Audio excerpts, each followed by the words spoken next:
Bienvenue sur Impro Musique, la première chaîne francophone spécialisée dans l'improvisation et la compréhension de la musique pour que vous y trouviez plus de plaisir et de liberté. Avant de commencer, je voulais remercier tous ceux et toutes celles qui sont déjà abonnés à ma chaîne car ça m'aide énormément à montrer à YouTube que je fais des vidéos de qualité et du coup, ça m'aide à toucher plus de personnes pour continuer d'avancer dans cette aventure avec mon école de musique en ligne. Merci à vous et merci de vous abonner si peut-être ce n'est pas encore fait.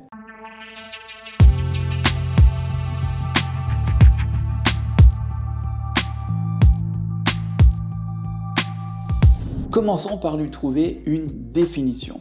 On peut dire que l'harmonie, c'est l'art de la construction des accords et de leur enchaînement. Il y a évidemment quelques règles bien précises pour maîtriser cet art. Quand on parle d'harmonie, on est dans une vision verticale de la musique, contrairement à la mélodie qui est une vision horizontale. Nous, on va analyser les accords verticalement, les notes qui sont les unes au-dessus des autres. Pour moi, l'harmonie, c'est un peu une boîte à outils merveilleuse qui permet à chacun de pouvoir s'exprimer librement en improvisant, mais aussi de comprendre la musique qui nous entoure. Si on remonte le temps avec un peu d'histoire, on se rend compte que l'harmonie a beaucoup évolué au fil des siècles depuis l'Antiquité. Elle a changé au fur et à mesure que l'oreille des gens s'habituait à de nouvelles sonorités. Par exemple, au Moyen-Âge, seule la quarte, la quinte et l'octave sonnaient bien pour les gens du Moyen-Âge. C'est donc ces intervalles-là, la quarte, la quinte et l'octave.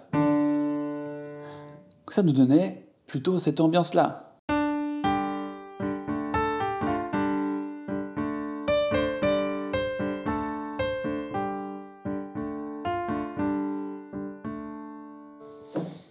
Voilà, quelque chose comme ça. Plus tard, avec la musique baroque puis classique, la tierce et la sixte sont devenus des standards et les gens adoraient ces intervalles-là. Ces intervalles qui sonnaient faux au Moyen-Âge. La tierce ici ou la sixte. Et on avait quelque chose de plus doux.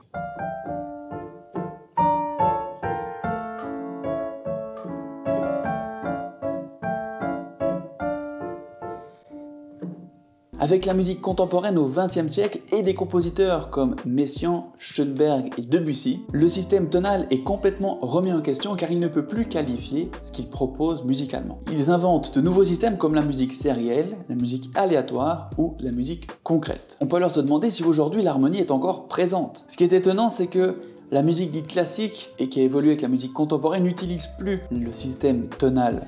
Alors que dans d'autres musiques classiques actuelles, on l'utilise encore, mais dans plein d'autres styles comme la variété, la pop, le blues, le jazz et pas mal de musiques du monde, l'harmonie est encore énormément présente et nous permet de qualifier ces musiques. Alors quelle est son utilité dans ces styles?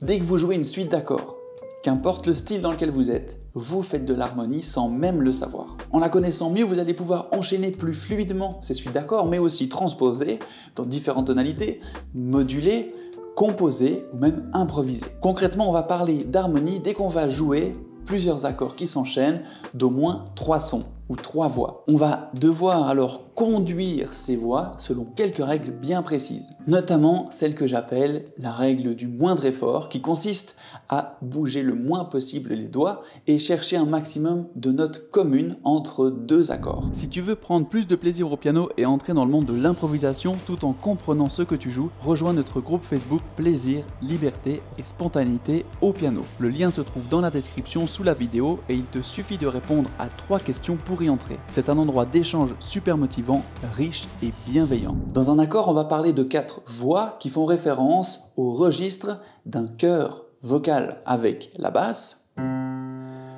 le ténor, l'alto et le soprano. Ce qui nous permet de qualifier ces 4 voix en partant de la plus grave. Si je veux enchaîner cet accord de Do majeur vers un accord de Fa majeur, je vais essayer de suivre la règle du moindre effort et de bouger le moins possible les doigts.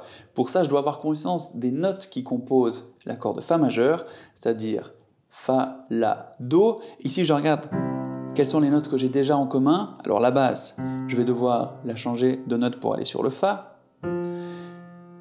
Ici, le pouce, je suis sur Sol et je dois aller sur Fa, La, Do dans n'importe quel ordre. Le plus proche, c'est quoi? C'est le La. Ici, le Do, ah bah tiens, il est dans l'accord de Fa majeur, je ne le bouge pas. Et là, je vais aller plutôt vers le Fa, ce qui me donne cet enchaînement-là, si je refais.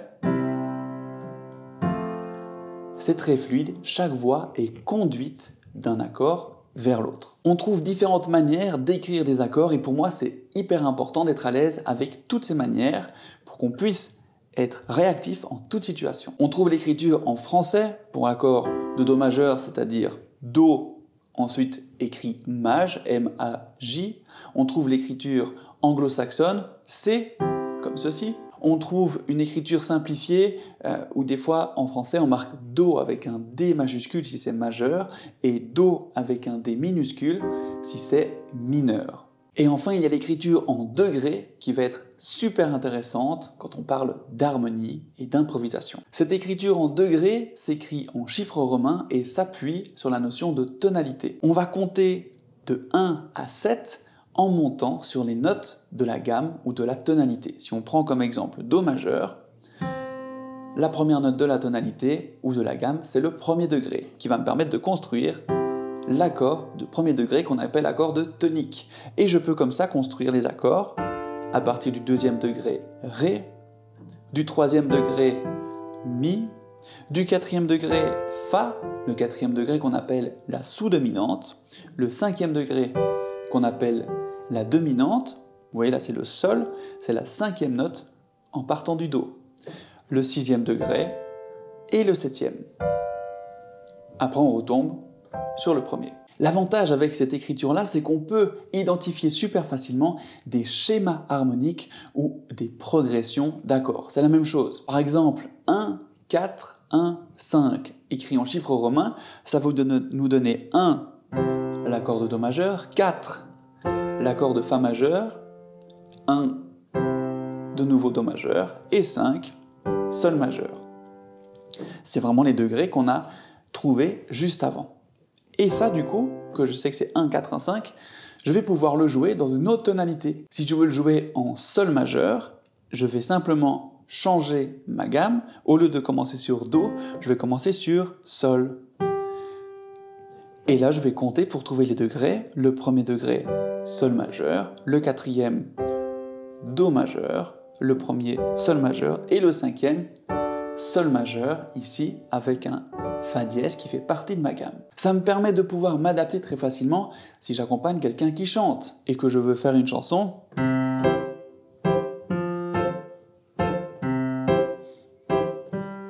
Par exemple, le lion est mort. Dans la jungle, terrible jungle, le lion est mort ce soir. Que je chante avec quelqu'un qui veut chanter plus aigu que ça, pour qu'il c'est trop grave, je dis ok, ah bah tiens, est-ce qu'on n'essaierait pas en Sol majeur? Ok, je vais en Sol majeur, et on va essayer là.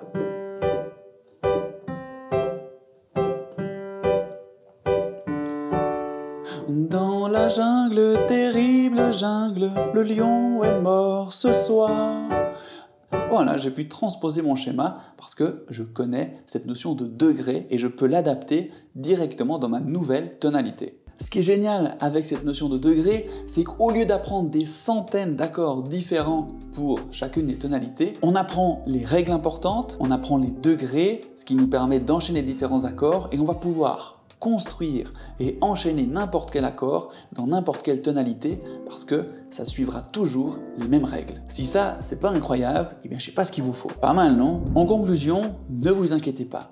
Beaucoup de musiciens, même confirmés, ne connaissent pas ou peu l'harmonie. Un musicien qui connaît ce sujet peut facilement interagir avec d'autres musiciens en toute situation. Il peut accompagner un chanteur en s'adaptant à sa tessiture, improviser dans différents styles, comprendre les partitions qu'il joue pour mieux les mémoriser et même composer sa propre musique. C'est ce qui fait la différence entre un musicien ou une musicienne libre et un musicien coincé derrière ses partitions. Alors vous, de quel côté est-ce que vous souhaitez être ?